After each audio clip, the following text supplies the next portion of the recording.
24/7, 365, Hey, yo, Bass. tell you one thing about me, and we hustle. Hey, yo, Hustle Man. 24. Hey man, say man, it's your boy Hustle Man out here in the community doing one thing at a time, man. And I got some a great person in this building with me today. Who do I have with me? My name is John Jones, and real quick, Mr. Maynard, thank you for having me. Yes, sir. The Hustle Man podcast, big fan of your work. Yes, sir. But you have with you today John Jones. Okay. Yes, sir. Tell me a little bit about yourself, sir, and what you do for the community. Absolutely. So again, just really quick, want to highlight a little bit about myself. Okay. My name is John Jones. As I stated, I am a citizen of the Kahari tribe. Okay. I'm the son of Mary and Joe. I'm a brother. I'm a godfather. I'm an uncle. Ooh. I see all those things. Those are the most important things to me. Yes, sir. Here in the city of born and raised in Fayetteville, North Carolina, I will say to your question about how I serve the community. So I work for the city of Fayetteville. I work for a new office called the Office of Community Safety.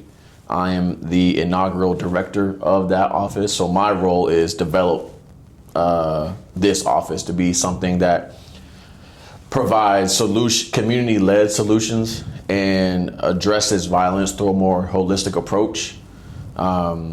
And we'll get into the weeds of what that looks like, but that's how I serve the city of Fayetteville. That's how I serve community members. It's also how I serve my hometown as well. Okay. So you say holistic ways. Like, what do you mean by that? Yeah, so we want to be more intentional about the cycle of violence. We Yes, sir. recognize, and the city has made a decision to move forward with a approach that recognizes that we're not going to police our way out of this. Police has a role in addressing violence. We don't undermine that. But what we do want to highlight is the cycle of violence. Okay. So let's say if someone is stealing food, you may say they're a thief. Yes, sir. How I want to view that is someone is hungry. So how do we address the needs that the act of, not that that's an act of violence, but the crime or the illegal act is not portrayed. So with that in mind, when we think about holistic, we want to think about community-led solutions. Yes, sir. I, as a director of the Office of Community Safety, can recognize through my experiences in cities like Chicago, where we saw this approach have a significant decline in violence, where they've had the lowest homicide rates in 2025. Lowest has been since 1965, so 60 years. And that's a huge credit to the community members on the ground who are doing this work. And when I say doing this work is, we as an office recognize our role is we want to convene, coordinate, and then collaborate with community partners, all of this. So one way to address that is I recognize I'm in a suit. I work for the city of Fayetteville. I work for a system that has historically played communities here in the city of Fayetteville, but also throughout the nation. I bring that up because I recognize the deficit when I walk into a space where they might see my suit and be like, okay, I don't know what this man got to say, but they might see Mr. Maynard from Hustle Man come in and I say, I need you to go apply for this job. They might not do it, but if you say, I need you to go apply for this job, then you're a trusted messenger. You're the reason of influence in that community. Right. So how do we work with you to address not just that, but also the needs of the community? How do we receive information about the needs of the community by looking at the numbers, but also working with community partners to tell us this is what's going on in our neighborhood? The city of Fayetteville geographically is so large. We have 9,000 folks in our community, and I can't be everywhere. Yes, sir. But I can work with those who are in those spaces. So this holistic approach is working alongside you to address the needs so that forms of violence don't need to be the reason why someone has to eat. Right. Going back to that point of stealing or providing for your family, so you're robbing, and that robbery leads to a gunshot wound, and et cetera, et cetera. You see how this all trickles down. Right. Now we want to work with the community, identify what that looks like. And again, you see how this approach works in cities like Greensboro, which has an office. Right. Cities like counties like Mecklenburg County, but also our like mental health crisis response. When it comes to a holistic approach, instead of an officer approaching the scene, what's it like for us to coordinate with a clinician and an EMT to address your needs? That's the big thing I want people to recognize is this holistic approach is addressing the needs of the people, because I believe, and the city's made a decision to believe and lean in on this understanding that violence is not just people want to do bad things. There are root causes of violence, and those root causes are the inequities and the injustices that people in communities have faced. Right. And now the city of Fayetteville has decided to take an approach to address those needs so that we are not in this continuous cycle. Because that is something that you can look at, because when the cops pull up, it's already fear already from the violence that we have on TV to the news, you know what I'm saying, to TikTok, to Facebook, Instagram. It's nothing but negativity. So I see the approach that y'all are trying to do. You know, don't send an officer out there, bring an EMT, you know what I'm saying? Let's see what kind of help we can get this person. You know what I'm saying? If we can put them in a shelter, if we can sit there and make sure that they're not out here on the streets, you know. They have a thing called White Flag in Fayetteville. So are y'all a part of that? Yeah, so White Flag is decided by the Cumberland County. And White Flag is enabled when the weather gets below a certain temperature. I want to say, and don't quote me on this, the temperature is around like 38 degrees. I could be wrong though. But just being for transparency, it's around that number though, because once it gets below that number, then the emergency shelters, which now includes the Salvation Army and the shelter over in Spring Lake, they turn into emergency housing shelters for our unhoused community to provide a warm space. Recently, we just only had one, but now the Salvation Army recently reopened, so we're very thankful for that. But the White Flag is something that the county announces, but historically, before the Office of Community Safety, who are the ones to communicate that to folks on the ground? Right. Who are the ones to make sure people get plugged in with that information? The county and city has done a good job with that, but now OCS is taking that and ensuring that we have that boots on the ground approach to sharing that with our neighbors here in the city of Fayetteville who are unhoused. Because a big thing that I learned in my career, but also I continue to learn every day, there's a gap in information sharing.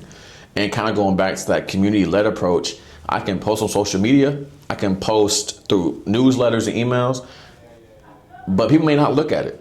But they may listen to your podcast and say, okay, or they may listen to a different podcast or a different community partner and then identify ways to disseminate that information. And that's the gist of a little bit of this coordination comes into play. Yes, sir. It's just a way of getting the information out. You know what I'm saying? No matter how they view it. If they view my show, if they view what y'all do throughout the community, it's information that people need to know, because we've been so lost on trying to find the information to make the community better. You know what I'm saying? Oh, they be like, well, it was on such and such online and stuff like that. But like, how is that really helping the older crowd that's really wanting to get out here and put boots on the ground, or the younger folks that want to make a change in the community? How are they really knowing about these ways of going about what y'all are talking about? You know, I think the biggest thing is, I recognize that 219,000 folks aren't going to come to City Hall and ask about the work of OCS. But we now have a tool through social media where we see information being shared in a millisecond. Something happens, 2 minutes later it's on Facebook. Even if it's not even authorized or confirmed, it's on social media. And some may say that is a tool that could lead to confusion, and I agree with that. It can be, but it also can be a tool to ensure people are informed of it. So how, again, people may not look at City of Fayetteville's page, but they might look at your page for updates, and how do I get the information to you so that you can communicate to your audience? Same goes with any other community member who has voice of influences in our city. People receive information differently. I receive information differently than you receive information. So how do I not neglect that, but really embrace that, and then be innovative and be intentional in the coordination to ensure the communication piece is put out? So that communication part is the biggest thing that I would say Fayetteville is kind of lacking on some things. Okay. You know what I'm saying? If it's negativity, it's out there. You know what I'm saying? Split second. You know what I'm saying? People are looking at that, you know what I'm saying? And it's really putting a damper on our community. Sure. You know what I mean? But if it's something positive or something like that, doesn't get really that many shares, or it's not really something that is going to be shared out throughout the community. Sure. You know, you could put a boxing match on there. You could put two big girls thumping in the out there in the yard, and it's 1K view in like the end of the day. But I'm like, how can that be when somebody's out here really doing the job like yourself? Sure. You know what I'm saying? To go ahead and change the community in a way that it needs to be changed. Yeah, I think the way to address that, and I've been thinking about this a lot recently, is that narrative of the city of Fayetteville. Again, being born and raised in the city of Fayetteville, we know the nicknames. We know the outlet pages. We know all the ways to neglect our city. And I don't blame people in the city of Fayetteville for that. Right. Because you're expressing how you feel, and you have every right to do that. What I will say is, and now this, again, going back to the city of Fayetteville, made a decision to put an office in place to identify these gaps and these concerns and coordinate and figure out solutions, working with community. So one thing about the narrative of city of Fayetteville, one, it's not cohesive. So how do we move forward with developing a cohesive narrative? Because we also want to make sure it's cohesive but accurate too. How do we ensure that we push out more positive stories about the city of Fayetteville? How do we ensure that we work with influencers in our city like yourself to say, hey, hustle man, here's some information I think you should share. There was a family that got dropped off on the way from Maine to Florida. Wow. 4 adults and a child, and something went down, and basically the adult driving the car while they were getting gas pulled out, and then the 3 adults and the child were now left stranded in Fayetteville. Wow. People don't know that. But what happened was my team, working with the police department, Officer Scott and Deanna Braggs, did everything they possibly could to work with organizations like LEAD, who's doing incredible work here in the city of Fayetteville. But they were able to get some funding to get them train tickets to go back to Florida. So, because if not, then they would have been homeless. Right. Or unhoused, excuse me. So with that in mind, how do we push that narrative? Now, we did that on the Fayetteville Police Department page. That was shared. But what if, we work with community members to disseminate the information as well? But also, how do we address the gaps and the bridges that have been relevant? Because you, as a community member, we're a new system. So it would behoove me to think that I would walk in with a suit on and be like, all right, I trust you. When I represent a system that has continuously played on your head top, but also have broken promises. And I'm not just saying city of Fayetteville, but just in general, as a government system. Right. I represent that when I go in spaces. So I know it's my responsibility to do what I can to bridge that gap, because I'm walking in a deficit in every community meeting I go to, because I represent a system. And now that we're here, it's my job to make sure I bridge that gap by showing up, by following through, and eventually get to the point where you trust me to say, okay, I'll post that, I'll share that, I'll work with you.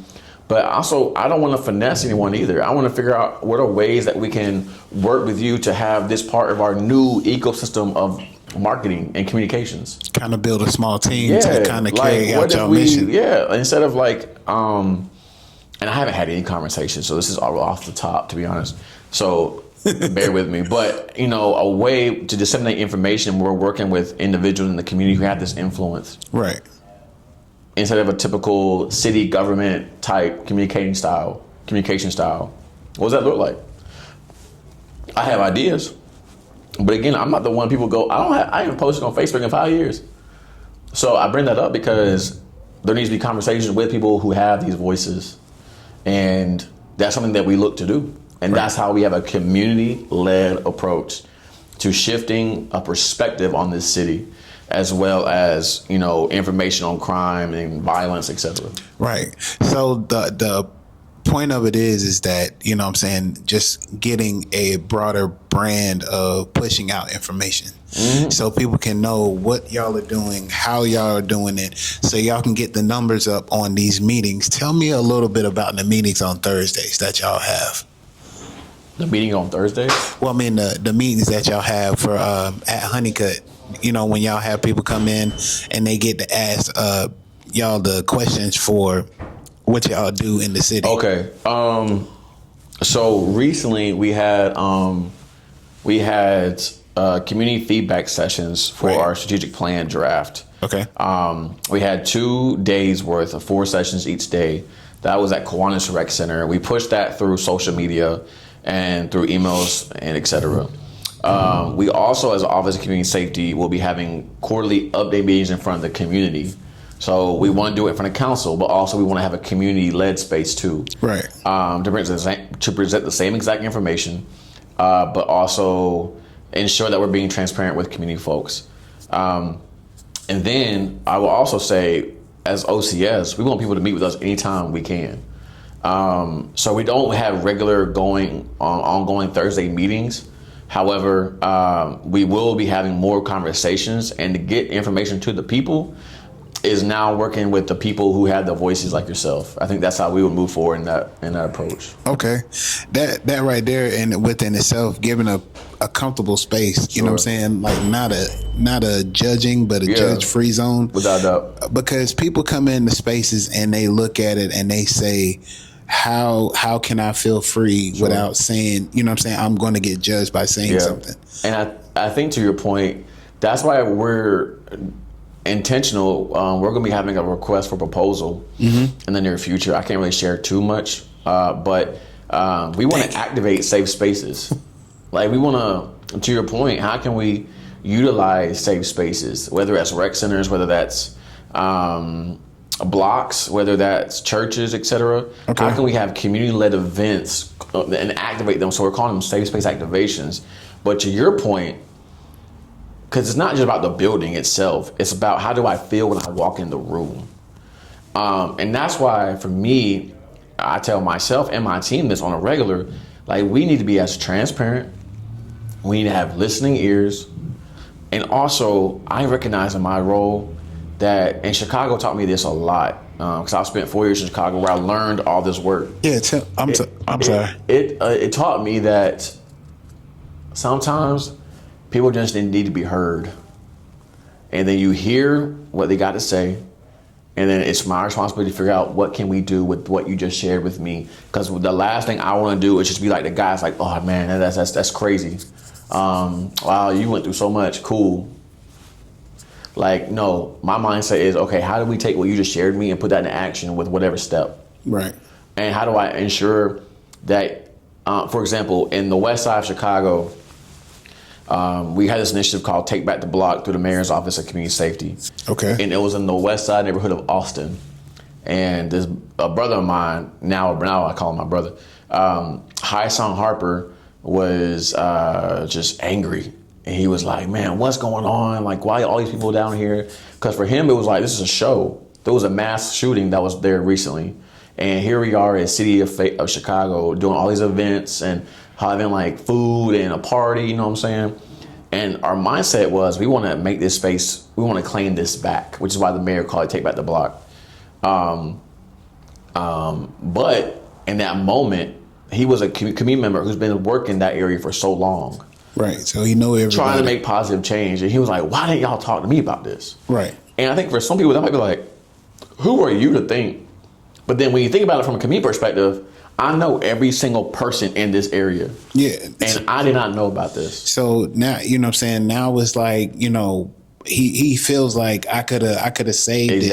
You know what I'm saying? From this whole mass shooting happening. I wouldn't say I don't think he felt he could have saved it. He just felt disrespected that a system was coming in and saying, we're doing this, but he's one on the ground on the daily, making sure, taking weapons from folks, intervening before acts of violence do arise. He's the one on the ground doing that work, and he didn't feel appreciated. And it was my job in that moment where I can be like, brush him off because I'm a government employee. Like, whatever. Right. Or it's like, nah, let me hear you out. Okay, cool. I literally listened to him for so long, just continued to express how he felt.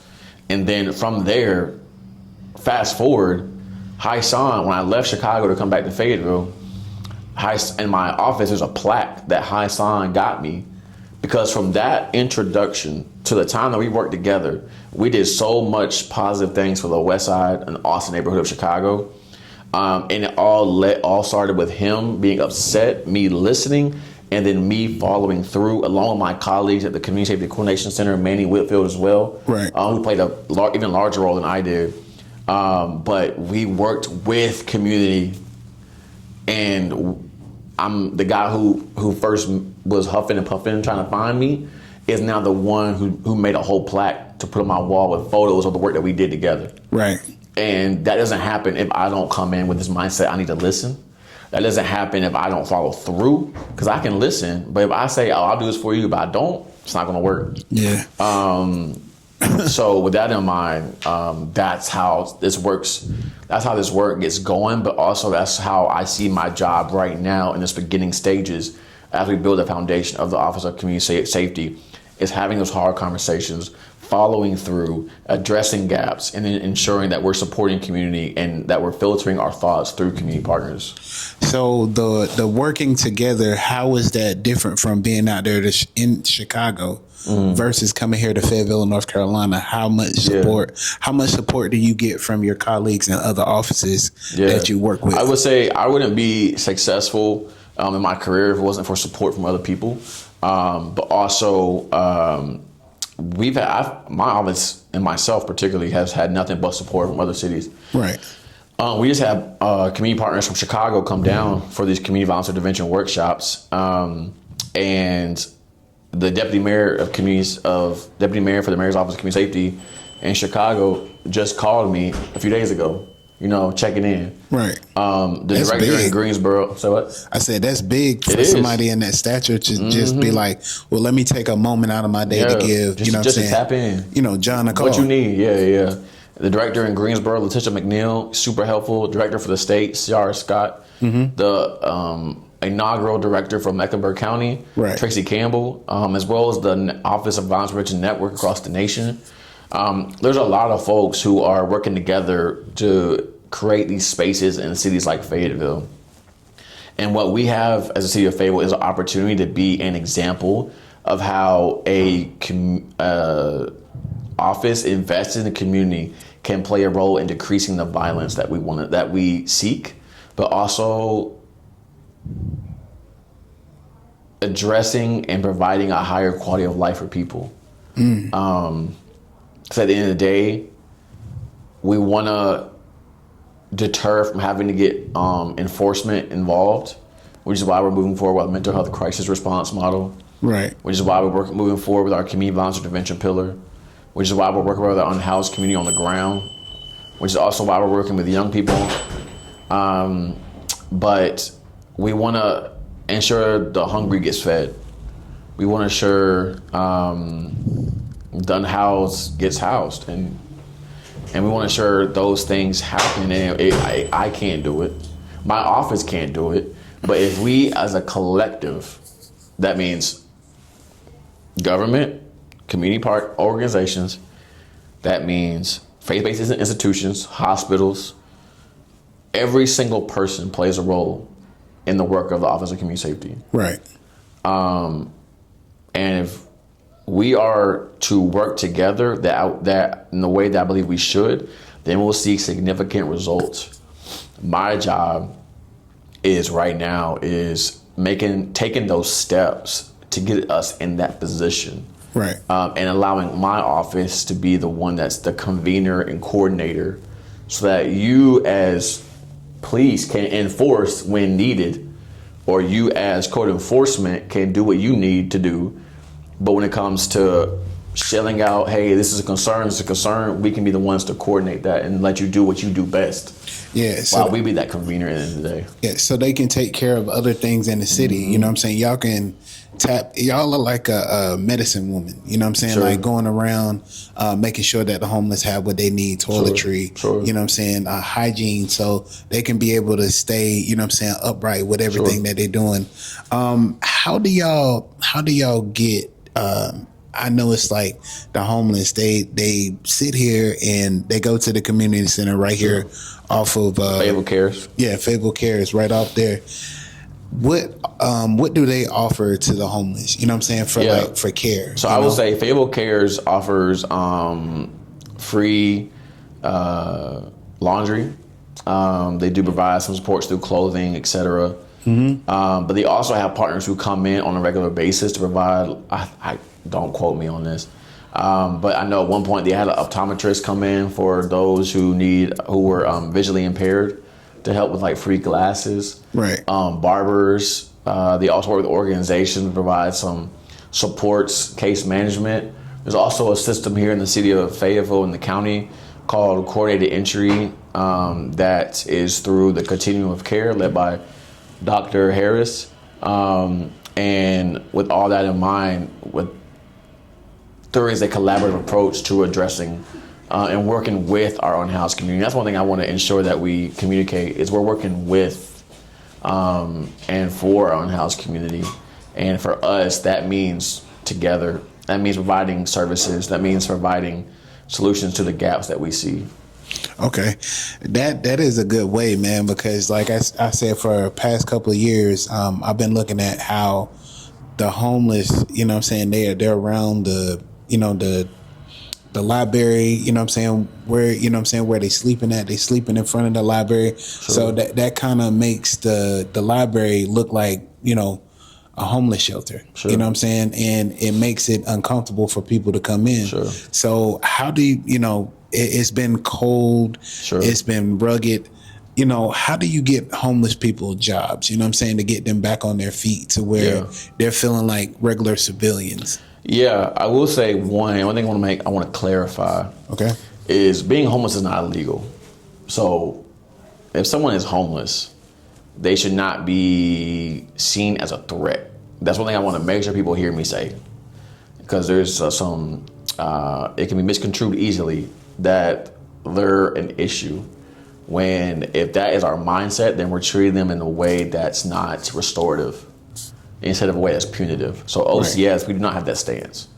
When we work with unhoused community, our goal is not to simply remove, it's a support.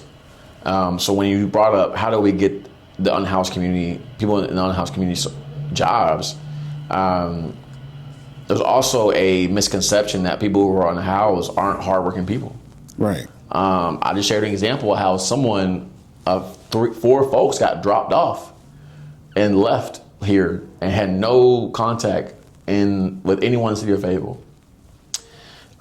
There's a misconception that unhoused community are dealing with so many false pieces. Some may be true, but to broadly just to put the unhoused community in one group, I think is a big, and you didn't do this, but I just want to make sure people hear me say this. No.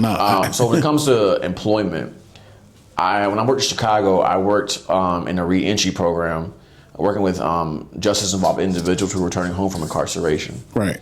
And there's a lot of things that we had to support them with. The program had a cognitive behavioral therapy course, as well as a workforce development course, because we want I can get you a job, but can you keep the job? Right. And that example comes to my mind when it comes to our unhoused community is what system are we putting in place to support them? Because I can get you a job, but I saw this quote today. It was like, I can't do social work if I'm hungry. I can't do therapy if I ain't gonna put my head on a pillow. You know what I'm saying? So we address those immediate needs while also we walk alongside them. And I think that is something that we want to work with community-based organizations and figure out how to support that work being done through them. Because the city of Fayetteville can't do it all. which is why we want to fund community partners in the area to support us in that. Right. Which is why we have the Office of Community Safety. We all play a role in that.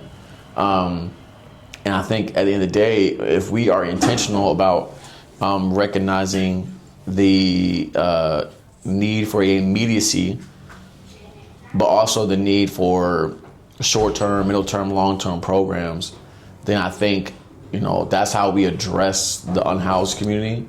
Because again, the goal is not to simply remove. It is not illegal to be homeless. But and I also recognize that there is work to do, and there's a lot of intentionality towards the unhoused community that we as an office want to be more devoted towards as we build out a sustainable office to be here years to come. Right. Man, also working with the county. Okay. I make sure I said that. And that is a big way to big up the community, you know what I'm saying, to let people know that, are less fortunate, you know what I'm saying, that, hey, we still have your back, you know what I'm saying. We just want y'all to know that, you know what I'm saying, if you put in the work and do what you have to do, you know what I'm saying, we're going to go ahead and step in a way that is going to go ahead and keep y'all up and moving and motivated, Sure. How many... I will say too, I think it's easy to speak on behalf of unhoused community when you haven't talked to the unhoused community. So for those listening who may have judgments or thoughts, I would highly recommend that you have conversations with folks, learn stories. There's a few individuals I've met and you wouldn't know. You know what I'm saying? It goes back to that humanizing the work. We're working with people, not numbers. We're working with lives, not surface representation. And that is the mindset that I have, my staff have. And I think that's kind of what drives me in the work that I do now, to be honest with you. Okay. Is that we're working with people. Period. Yeah, working with, you know what I'm saying, less fortunate or the people that have it, you know what I'm saying, is the bridge that we got to bring back together. You know what I'm saying? If there's clothes that you can't fit, you know what I'm saying, if there's jackets that, you know what I'm saying, you want to get rid of, don't take them to the Goodwill, bring them down here to the library. Or I will say that Fayetteville Cares, formerly known as Dave Resource Center, they accept donations. Right. Salvation Army accepts donations. But if anyone wants to figure out how to support, please reach out to our office at fayetteville.nc.gov/OCS. You'll see our emails there. Okay. But we would love to be the ones to be that bridge, so you can just give us the materials and we'll coordinate. Talk a little bit about the youth and where it stands in Fayetteville, because we have a crime rate that is going out the roof right now with the youth. There's a lot of home invasions. There's a lot of people that are going to jail, for small crimes. How are y'all impacting on the youth on getting them situated with what they're doing? Yeah. In the city.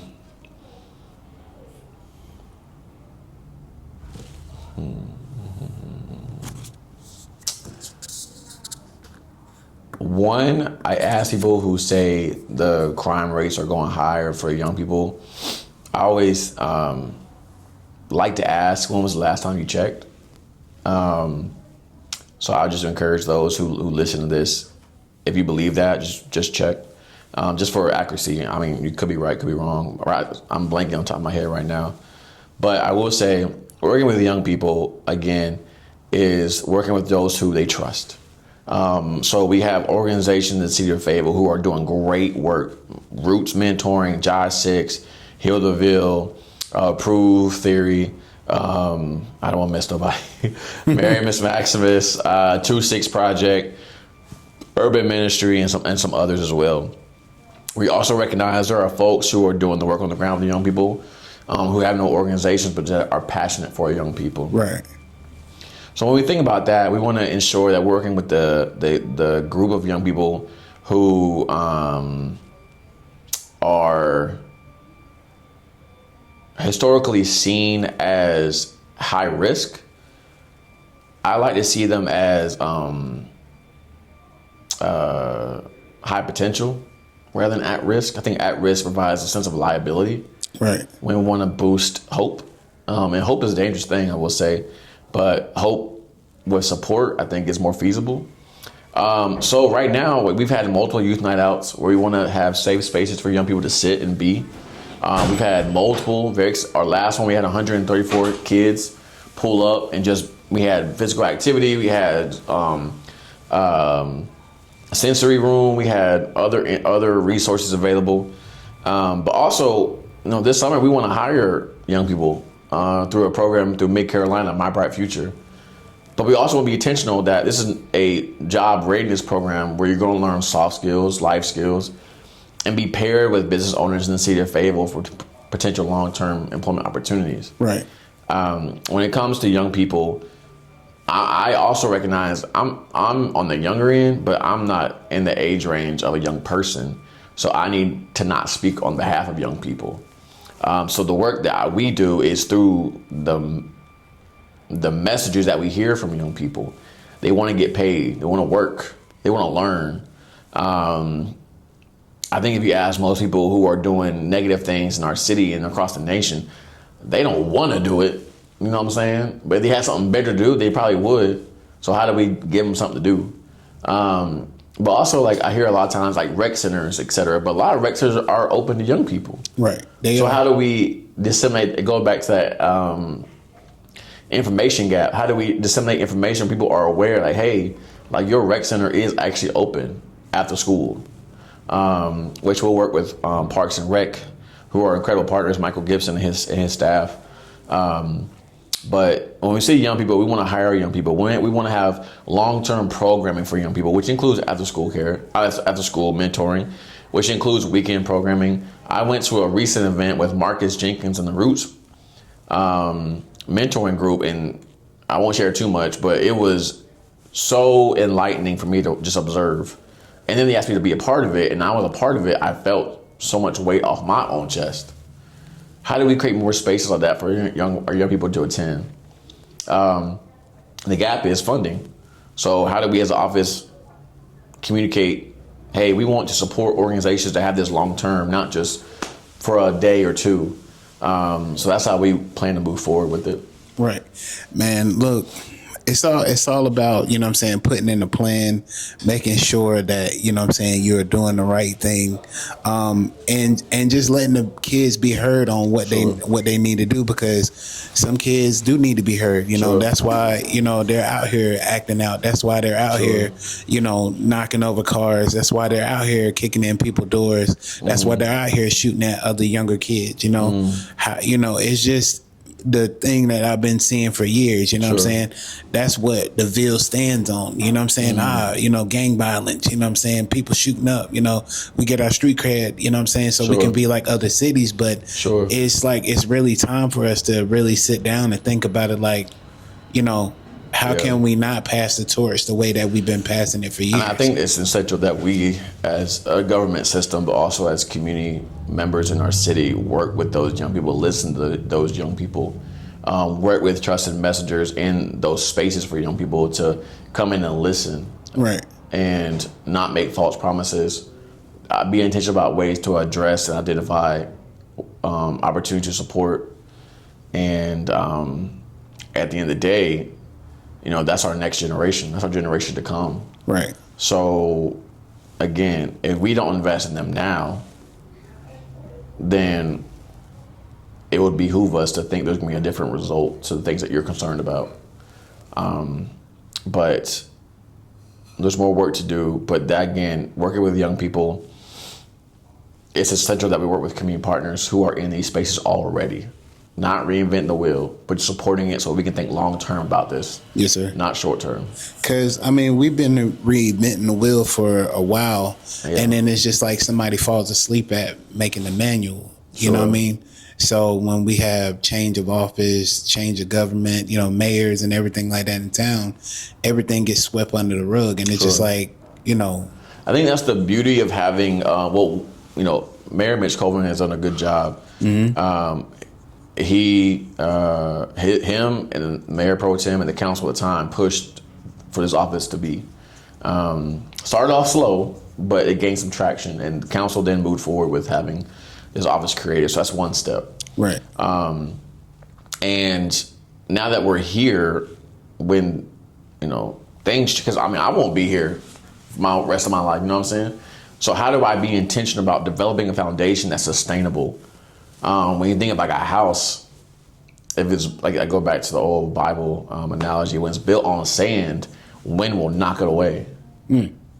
But if you have a strong foundation, no matter how much wind, water comes, it may sway, it may go left a little bit, but it won't be knocked down. Right. So how do we be intentional about building a foundation that's so strong that if in the years to come we get elected officials who are not for this office, we can say we're producing results that are affecting real change. People are feeling safer in our community. Because when you think about community safety, if I'm looking to move to Fayetteville, if I'm looking to move my family to Fayetteville, I'm looking at how safe is it, what are the schools like, cost of living, etc. Right. The first thing you're gonna look at is how safe it is. Yeah. So definitely. So the foundation of our city continuing to develop is based on a foundation that is safe. Right. And how do we work alongside with our police department, our fire department, and now our community partners and through OCS to identify ways for that to continue to happen more and more. And that, again, because we've shifted the mindset of cycles to intervening so a cycle stops. Now, it'll take time, but it won't take 30, 40 years. We'll see results quicker than people expect because people will feel it in their lives. I think that's the biggest piece for me. And I got another question too. Okay. Give me 5 reasons why you would change Fayetteville for the better. Why I would change? Yeah. 1 is home. 2, I've always believed in Fayetteville. 3, I think Fayetteville has a lot of momentum, but also has an incredible opportunity to be an example. 4, the diversity we have in this city. There's not many cities like Fayetteville with the influences we have of military and business and just the history of Fayetteville. But also because in number 5, why Fayetteville? It goes back to this being born at Fayetteville Valley Hospital. Mom grew up here. I believe in the people of Fayetteville. I didn't leave Chicago to come to Fayetteville just because I got a good job. I came from Chicago, one of the greatest cities I've ever been to my entire life. I would say the greatest city in the United States. To come down to Fayetteville to build something that was sustainable. Because Fayetteville can be the example, will be the example of how investment into community safety efforts not only saves lives, but improves the overall quality of life for every community member. And I have the incredible opportunity to lead an office who is devoted to being that shift in the way we approach concerns, etc. So why Fayetteville is because I believe in Fayetteville. I believe in the community members here. I believe in the creativity and the talent and the skills. I believe in the stories. I believe in the just the history of this city, and at the end of the day, it's about the people for me. Right. And I've been blessed to be around so many great people in the city of Fayetteville. My thing I like to say is, why not Fayetteville? Yes, sir.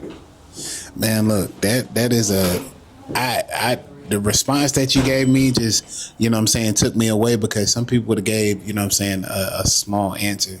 You really gave a rounded, well put out and thought, answer about this. Sure. And certain city officials, just would, dance around what, people want to hear. Nah, you gave the raw, the rugged, what your mindset of, the city of Fayetteville is and how you handle it. Sure. From a standpoint. And being a businessman is hard. So I see where, you have to kind of like shield yourself a little bit with stuff. But then again, you let people know like, hey, this is where I stand at. This is my point, and this is where I'm gonna believe in at, because this is the city that I saw for years to come, and I still want to be here for years to come. Sure. You know, my office and everything is gonna get bigger. Yeah. So I look at it like this, man. The community that you build is gonna pull you forward. You know what I'm saying? And just by the work that I've seen you done, or out here just every day on the ground, you know what I'm saying, speaking to people, walking into businesses, you know what I'm saying, coming to the coffee shop and giving us 5 to 10 minutes. Shout out to Vagabond. You know what I'm saying? Shout out to Vagabond, you know what I'm saying? The sponsor of Hustle Man Podcast, man. So just know that being, you know what I'm saying, in a space like that is powerful. Yeah. You know what I'm saying? And when people see change, you know what I'm saying, that's when people come behind it. Yeah. You know, give somebody, you know what I'm saying, give a young person that wants to be in the position that you're in, you know what I'm saying, to go forth on their job of what they want to do in the community. Yeah. I think the common misconception with this kind of role is that you need to have like a specific career pipeline or pathway. Right. I got my degree in theology at Columbia International University. I thought I was going to be a minister. In that time, I got involved with some youth engagement work, which I really gravitated towards. Right. From there, I moved across the nation, ended up in Chicago, where I was assigned out to be a youth development coach. But God really put that, it was a re-entry job, not knowing it was re-entry. I thought it was youth development. My caseload was 18 to 45-year-olds who were coming out of Cook County Detention Center, not kids in schools. So I got finesse in that way. But that finesse, though, introduced a world to me where my passion for people, I was able to pair that with career opportunities that came my way. Because I would tell you, I had no desire 5 years ago to be in this space. I don't have the typical, oh yeah, I see myself in 10 years being this, being that. Like, no, I just did my job well. And it got you into busted my another. tail in every opportunity I did. Right. Was a youth development coach, then becoming a project coordinator, then the rapid response and community engagement lead for the mayor's office of community safety in Chicago, to now being the director for the office of community safety here in Fayetteville. Right. You know, none of that was planned. I showed up and I showed out. And I think that I give huge kudos to my father, who allowed me to see what true work ethic it looks like. My mother, who also showed me the same thing. So for anyone, like a young person who's listening, like, I truly believe the Creator has put things inside each of us that drive us. Right. And my advice, because I'm not even 30 yet, so you know what I'm saying? So I'm still on the younger side. But I bring that up though because... He said, I'm still... Yeah, but I bring that up though because I just followed my passion. Right. And I also network too. Like, all the jobs I got, from youth development coach in Chicago to the project coordinator to the mayor's office. Wow. I did all that in 3 years, and each one was because I went to a space and left with people realizing, like, yo. And then the health department one came because people saw me in the community all the time, and they knew I put that work in. The mayor's office one came because of the same thing. So my career, I'm 28 years old, about to be 29 this month. So I'm more blessed than I deserve. Like, this is not a typical pathway for someone in this field. But the one thing I pride myself is, in every role I had, I went 100%. No half-assing it. No, none of that. And for me, I believe success can be defined as when opportunity meets hard work. Right. And that happened for me. Now, that's not the reality for a lot of folks. And I recognize that. So I'm very quick to be like, listen, I ain't that smart. God put me in this pathway, and I showed up and I showed out. But for anyone, a young person listening, like, you have something in your heart you want to pursue. And now we're in a day and age where people are providing for their families with so many different careers. So I think that's what I would say. Like, pursue what you feel called to do. I didn't enjoy being on a pulpit, which is why I didn't become a minister. But I got a taste of being in community, working with folks, and I love that. And then that's what started me in this process now. Man, that is powerful right there. When, you know what I'm saying, when you're moving in a purpose of, you know what I'm saying, not knowing where, you know what I'm saying, you're going to go. But, you know what I'm saying, you pray every day, you get up, and you said, like you said, you did your job 100%. Yeah, and I made mistakes by all means. Like, I made a lot of mistakes. I broken promises. I didn't follow through to everything I said earlier. Right. But that's where I did own up to those, though, you know. But one thing I also would say is no one can ever say John's not a hard worker, ever. Mm-hmm. Whether I was working at the cafe at Freedom Sportsplex, when I was working at Piero's downtown, when I was working somewhere else, no one can say John's not a hard worker. And that is something that I think people should always think of when you work in the space. Do it so well, no matter what it is. That right there, it stands out. You know what I'm saying? That's why I take this that's why I do it the way that I do it. Mm-hmm. You know what I'm saying? Because it's not just a podcast, it's the informational hub. Without a doubt. You know what I'm saying? Depending on who's up here. Sure. You know what I'm saying? And like I say, this is a big deal because people need to know this, you know what I'm saying, this information. You know, when people look at this interview, you know what I'm saying, they're going to take away, you know what I'm saying, the information that you have that you have given me. You know what I'm saying? And be like, you know what I'm saying, Mr. John Jones is a person that is really out here for the people. You know what I'm saying? Not just out here for himself. He's not just out here in the suit, you know, glasses. You know what I'm saying? I can say that the man is, you know what I'm saying, Superman to save Fayetteville. You know what I'm saying? Because that's what it's been needed. I will stop you because I disagree. Okay. I don't want to be Superman. I'm not Superman. I will never be Superman because Superman is unrealistic. There is no such thing as Superman. But what I want to do is play my role. Right. It's like, when I think about, like, I love basketball. So LeBron James is my favorite player of all time. I think he's the GOAT. That's a whole different conversation. Uh-oh. But I bring that up, though, because LeBron can't do it himself. Right. There's a reason when they came back from 3-1, you saw the block, but you saw Kyrie shoot the shot. You saw Kevin Love doing his thing.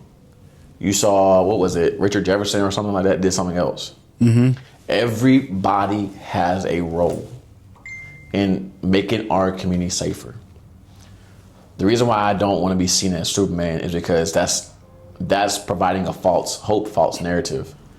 But what I can say is I will do my role in this to the best of my ability. Right. And my goal is, you don't see me as that, but you see me as the one who followed through, who was the man who said he's going to do it, he'll do it. Because I think sometimes we got to take our Superman capes off. Because if I walked in thinking I'm going to be the hero, then I'm doing it for who? Myself. Not for you. So I think it's important for people when they come to this kind of work is if you think you're the answer, that's a red flag. If you think you're the answer, then what you want to do is create destruction, not hope, not peace, because then everything revolves around you. I want to be so good at my job that when my time for this job is done, it's becoming better because I prepared for this office to be successful long term. So I just wanted to jump in on that. Yeah. Yes, sir. Hey, man, tell the people where, you know what I'm saying, where they can find you at. For sure. So the Office of Community Safety, we have a website, fayetteville.nc.gov/OCS. There you'll find all of our emails. My email is johnejones@fayetteville.nc.gov. Would love to meet with anyone who is willing to discuss how you play a role in the Office of Community Safety and the work that we do. But if you have any concerns or any questions or anything involving the city of Fayetteville as well, we can help with navigating that because we want to be that bridge from the city to the community. Yes, sir. So yeah. Hey, man, look, reach out. You know what I'm saying? Get into your communities, man. Talk to your community leaders about what they got going on and how you can fit in with what their programs are offering. You know what I'm saying? Because there's always a need for somebody out there that is doing something in the community. You know what I'm saying? Every day, all day, you know what I'm saying? Whether if it's handing out something or whether if it's feeding the homeless, you know what I'm saying? Create these small groups within yourselves, you know what I'm saying? And just be like, hey, I want to go out here and set up and give out clothing and stuff like that, you know? Create that bond with, you know what I'm saying, your community, because we all need help, you know what I'm saying, sometimes. You know, and like I said, Mr. John Jones, I want to give you your flowers because you're out here doing something courageous. You know what I'm saying? Something that people are not doing in every day. You know what I'm saying? Out in the cold, you know what I'm saying? Shaking hands, you know what I'm saying? Talking to these other community leaders and getting everybody to come on board to make the city, you know what I'm saying, stronger day by day. You know, like you said, it's not gonna happen overnight. It's not gonna happen 2 days from now, but it's just gonna take that steady process, that consistency that we need or that we've been needing for a while. You know what I'm saying? So with you being in the driver's seat with this thing, I see it going farther than what it is. So I want to say thank you for just being that seed and being that person that's going to help it grow, you know what I'm saying, in the city. Because like I said, I like to see change. You know, me being 38, you know what I'm saying, seeing what I'm seeing the young kids be out here, you know what I'm saying, being entrepreneurs and being able to, you know what I'm saying, create jobs for others, you know what I'm saying. But the thing that we lack is working with each other. You know what I'm saying? Having that mind state of like, oh, well, I'm not bigger than the other. How can we just create this group where, you know, if a person want to come in and be a business person, we can sit down with 5 business people and they can give their takes on how to be that top business person without, you know what I'm saying, bashing or overshadowing the next person beside them. So that's what I want to give you my thanks for, because you come in here and you listen to the people that really need to be heard. For sure. I'm more than grateful to be on your podcast. It's been a long time coming, my bad. No, man. Nonetheless, it will take all of us. It will take all of us, and no one has a greater role in this. Where all of our roles are similar, different approaches, different perspectives. But that's what makes it work. Okay. So, thank you. Thankful to be here, and appreciate you always. Yes, sir. Hey, man. Look, like they say, man, just reach out. You know what I'm saying? Talk to people, ask questions. You know what I'm saying? Stay on top of what you're doing for yourself and your community, because that's big. You know what I'm saying? Don't change for anybody. You know, I wouldn't even be in this position if I didn't talk to the people or, you know what I'm saying, shine light on the people. And this is big to me, you know what I'm saying, to have this interview, because it shows how versatile I am. I'm not just out here, you know, doing music and everything like that. I'm touching down with business people. So it opened doors, you know what I'm saying? So on to the next. I hope y'all see me in Charlotte or something like that. You know, Mr. John Jones give me one of them rocks that he can, hey, my man's down here, you know what I'm saying? He doing interviews. For sure. You know, so I get to take a trip to, you know what I'm saying, Charlotte. So I'm praying on that. But look, come on now. Hey man, it's another great interview. And it's another great episode from Hustle Man Podcast, man. Y'all have a great one. Gratitude. 24/7, 365, I'm Hustle Man. I tell you one thing about me, I be hustling. 24/7, 365, I'm hustle the game so I never be broke. Breaking the bank every